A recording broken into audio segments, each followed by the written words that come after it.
भारतीय कुस्ती महासंघाच्या निकालानंतर ऑलिम्पिक कुस्तीपटू साक्षी मलिक हिने आपण कुस्ती सोडत असल्याची भूमिका माध्यमांसमोर व्यक्त केली, तर बजरंग पुनियाने पद्मश्री हा सन्मान परत करण्याची भूमिका घेतली।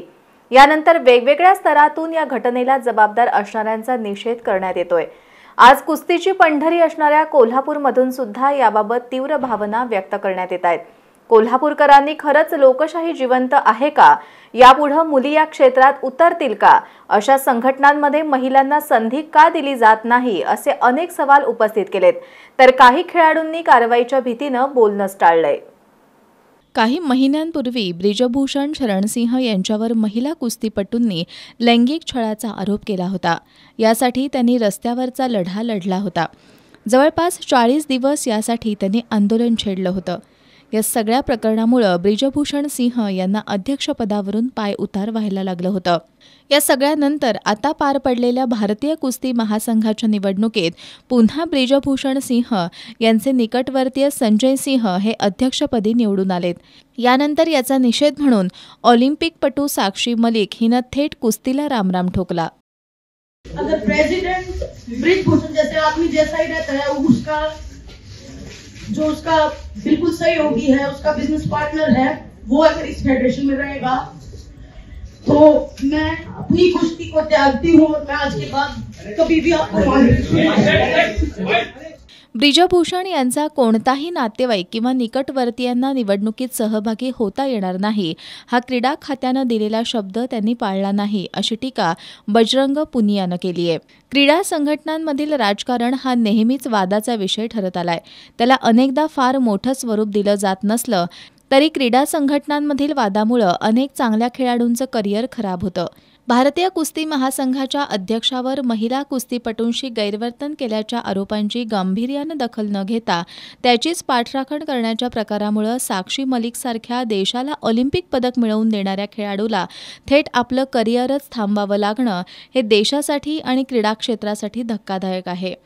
या प्रकरणामुळे कुस्तीसारख्या पुरुषांची मक्तेदारी असलेल्या खेळात येऊ पाहणाऱ्या मुलींमध्ये असुरक्षिततेची भावना निर्माण होऊ लागली आहे। मुलींच्या मनामध्ये जी भीती निर्माण केलेली आहे कुस्तीपटूंच्या, ती भीती आता अशी निर्माण झालेली आहे की मुलींना आईवडिलांनी बाहेर सोडायचं की नाही सोडायचं कुस्ती खेळण्यासाठी, किंवा ज्या कुस्ती खेळाडू ज्यांच्या रक्तामध्येच कुस्तीचा हा नाद आहे तो तुम्ही त्या भीतीने आणि त्यांच्यावरती अन्याय करून तो त्यांच्या मुलींना दाबण्याचा प्रयत्न जो करत आहे तो अतिशय चुकीचा आहे आणि मी ब्रिजभूषण सिंग यांचा निषेध करते। कोल्हापूर जिल्हा राष्ट्रीय तालीम संघाचे सचिव अशोक पवार यांनी खरंच लोकशाही जिवंत आहे का असा सवाल उपस्थित करत कुस्ती महासंघातलं राजकारण बघून भविष्यात मुली कुस्तीमध्ये सहभागी होतील का नाही अशी भीती व्यक्त केली। या निवडी झालेल्या पाहता लोकशाही जिवंत आहे की नाही असा प्रश्न पडतो, कारण विरोधी बाजूला अगदी नगण्य असणारे म्हणजे कुणी उभारच राहू नये अशा पद्धतीने ही व्यूहरचना केली होती असं माझं मत आहे। आणि यामुळं आज कुठं आपल्या महिला कुस्तीमध्ये प्रावीण्य मिळवत असताना लैंगिक शोषणासारखा आरोप होऊन हीच मंडळी या ठिकाणी सत्तेवर आली।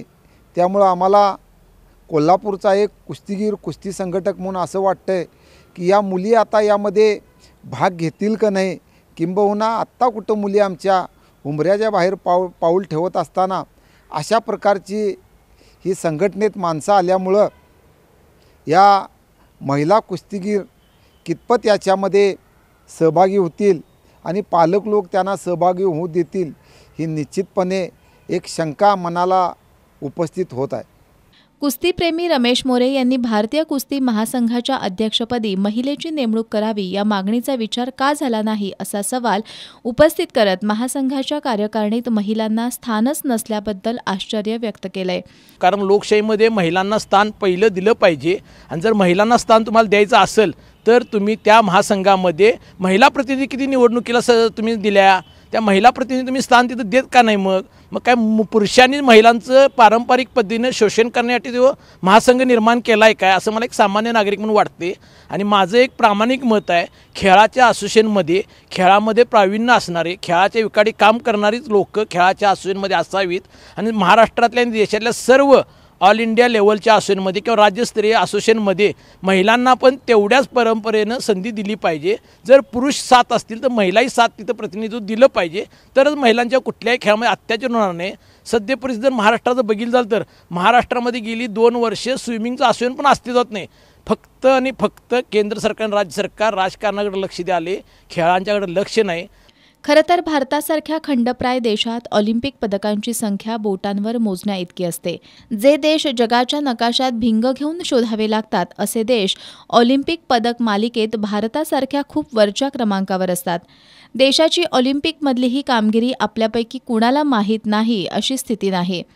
अशा स्थितीत जे खेळाडू देशाला ऑलिम्पिक पदक मिळवून देतात त्यांना असं अपमानित व्हावं लागत असेल तर केंद्र सरकारनंच याचा गांभीर्यानं विचार करण्याची गरज आहे. पण ज्या पद्धतीनं सरकारनं सुद्धा ब्रिजभूषण सिंह यांची पाठराखण केली ते बघून ऑलिम्पिक विजेत्या खेळाडूंची अशी अवस्था होत असेल तर आपलं काय होईल याचा विचार करून कोल्हापुरातील अनेक महिला कुस्तीपटूंनी जे चाललंय ते चुकीचं आहे हे पटूनसुद्धा कारवाईच्या भीतीनं कॅमेरासमोर बोलायला नकार दिला. खेळाडूंमध्ये कुस्ती महासंघाची ही दहशत बरंच काही सांगून जाते.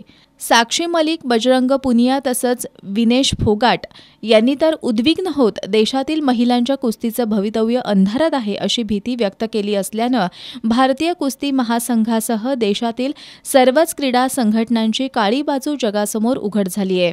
साक्षी, विनेश आणि बजरंग यांच्या धाडसामुळं ऐरणीवर आलेला हा विषय देशाच्या कारभाऱ्यांनी गांभीर्यानं घ्यावा आणि यातून चांगलं निष्पन्न व्हावं हीच सर्वांची अपेक्षा आहे.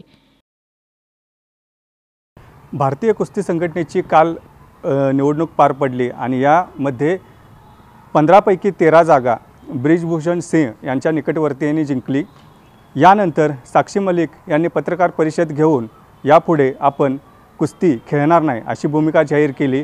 एकूणच ब्रिजभूषण सिंग यांच्यावरती अगोदर लैंगिक छळाचे आरोप झाले होते. यासाठी 40 दिवसाचं आंदोलन देखील करण्यात आलं होतं. यानंतर जर त्यांच्याच पद्धतीचे आणि त्यांचेच निकटवर्ती जर सत्तेत येत असतील तर मग आपण खेळणं सोडून द्यावं या विचाराने त्यांनी काल पत्रकार परिषद घेऊन आपली भूमिका स्पष्ट केली. तर कोल्हापुरातून अनेक संघटना, कुस्ती संघटना, त्याचबरोबर कुस्ती आजीमाजी खेळाडू यांनी देखील या घटनेचा निषेध नोंदवला आहे. आता यापुढे जर अशा पद्धतीचं राजकारण आणि अशी लोक जर कुस्ती संघटनेमध्ये येत असतील तर मग आपल्या मुलींचं भवितव्य किती सुरक्षित आहे असा प्रश्न देखील या ठिकाणी त्यांनी उपस्थित केला आहे. या सगळ्या ह्याच्यामध्ये एक मात्र खरं की कोणत्याही खेळाडूच्या आयुष्याला अशी वेळ येऊ नये. कॅमेरामॅन जितेंद्र शिंदेसह संगम कांबळे, एस न्यूज, कोल्हापूर.